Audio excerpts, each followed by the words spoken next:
ഇന്ന് seed soak ചെയ്യാൻ നോക്കിയപ്പോൾ ഒരു ബോട്ടിൽ എംപ്റ്റി ചെയ്തിട്ടുണ്ടത്. എന്നാൽ പിന്നെ അത് റീഫിൽ ചെയ്യാമെന്ന് വിചാരിച്ചു. അതിൻ്റെ കൂടെ ഒരു വീഡിയോയും കൂടി എടുക്കാമെന്ന് വിചാരിച്ചു. ഇത് ചിയാ സീഡും സബ്ജ സീഡുമാണ്. അത് രണ്ടും കൂടി ഞാൻ ഒരു ബോട്ടിലാണ് ഫില്ല് ചെയ്ത് വെക്കാറ്. ഇത് രണ്ടും കൂടി മിക്സ് ചെയ്ത് വെക്കും. നല്ലോണം ഫൈബറുള്ള റൈറ്റാണ് ചിയാ സീഡ്. എന്നിട്ട് ഒരു ഗ്ലാസ് വെള്ളത്തിലോട്ട് നമ്മൾ ആവശ്യത്തിന് സോക്ക് ചെയ്ത് വെക്കും. ഞാനിത് ഫുള്ള് രാവിലെ തന്നെ കുടിക്കാറില്ല. കുറച്ച് രാവിലെ, പിന്നെ ഉച്ചയ്ക്ക്, വൈകുന്നേരം കഴിക്കുന്നതിന് മുന്നേ കുടിക്കും. ഇനി അത് ഏതെങ്കിലും ജ്യൂസൊക്കെ കുടിക്കുകയാണെങ്കിൽ അതിലോട്ടും കുറച്ച് ആഡ് ചെയ്യും. പിന്നെ ഇതാണ് ഞാൻ രാവിലെ ആദ്യം എണീറ്റുടനെ കഴിക്കാറ്. ബ്ലാക്ക് റൈസൻ, കറുത്ത മുന്തിരിങ്ങ. ഇതിൻ്റെ കൂടെ ഇപ്പോൾ ഞാൻ ബ്രേക്ക്ഫാസ്റ്റിൽ ആഡ് ചെയ്യുന്ന കുറച്ച് സീഡുകളുണ്ട്. അതാണ് pumpkin seed, sunflower seed, flax seed, പിന്നെ കുറച്ച് ബദാമും വാൾനട്ടും. ഇതും വെള്ളത്തിലിട്ട് സോക്ക് ചെയ്യാൻ വെക്കും. എന്നിട്ടിത് രാവിലെ എടുത്തിട്ട് ഒന്ന് കഴുകിയിട്ട് നമുക്കിത് അരച്ചെടുക്കണം.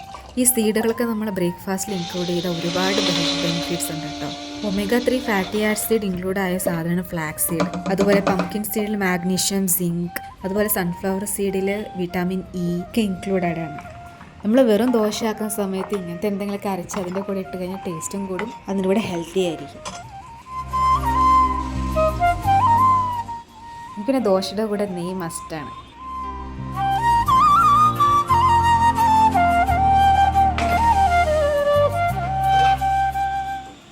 അങ്ങനെ പിന്നെ നമ്മുടെ ദോശ റെഡിയായി.